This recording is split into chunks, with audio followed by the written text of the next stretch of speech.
நாகை மாவட்டம் கீழ்வேளூர் ஊராட்சி ஒன்றியத்திற்கு உட்பட்ட கிராமத்தில் உயர்கல்வித்துறை அமைச்சர் கோவி செழியன் தலைமையில் நடைபெற்ற மக்களுடன் முதல்வர் திட்ட முகாமில் பங்கேற்று மனு கொடுக்க வந்த பெண் ஒருவர் தங்களுடைய மனுக்கள் குப்பை தொட்டிக்குத்தான் போவதாக குற்றம் சாட்டினார். கிராமத்தில் அடிப்படை வசதிகள் எதுவும் இல்லை என்று கூறி மனு அளிக்க வந்தால் போலீசில் பிடித்துக் கொடுத்து விடுவதாக அதிகாரிகள் மிரட்டுவதாகவும் ஆவேசமாக பேசினார். 5 கிலோ 6 கிலோ குழந்தை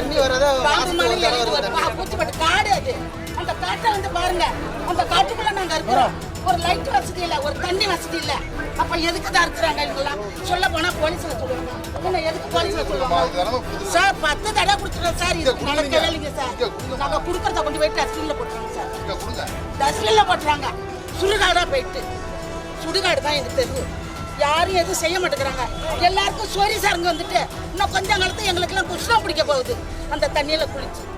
ஓட்டு கேட்டு வரும்போது கும்பிடு போட்டவர்கள் தற்போது குறைகளை கூறினால் சரி செய்ய மறுப்பதாகவும் அந்த பெண் குற்றம் சாட்டினார். அப்போது அங்கு வந்த திமுக முன்னாள் ஊராட்சி மன்ற தலைவர் அந்த பெண்ணுடன் வாக்குவாதத்தில் ஈடுபட்டார். தெருவு கூட்டம் வந்துருக்காங்களா? எங்க தெருவு வந்து பாருங்க. எங்க தெருவுல குப்பை கிடக்கிறது வந்து பாருங்க. அப்ப கொள்ளக்காடு மட்டும் ஓட்டு காக்கிறதுக்கு மட்டும் இப்படி ஒரு கூட்டு போடுறாங்கல்ல. எல்லாம் இதெல்லாம் செஞ்சு கொடுக்க வேண்டியதானே?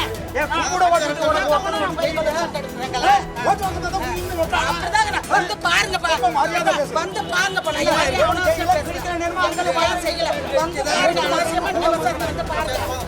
கோரிக்கையில கேட்டாங்க, எங்க கோரிக்கையை நாங்க சொல்றோம்.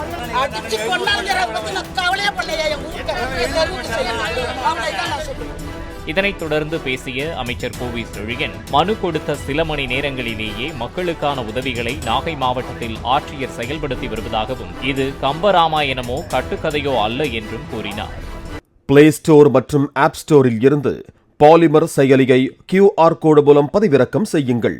செய்திகளை உடனுக்குடன் பெறுங்கள்.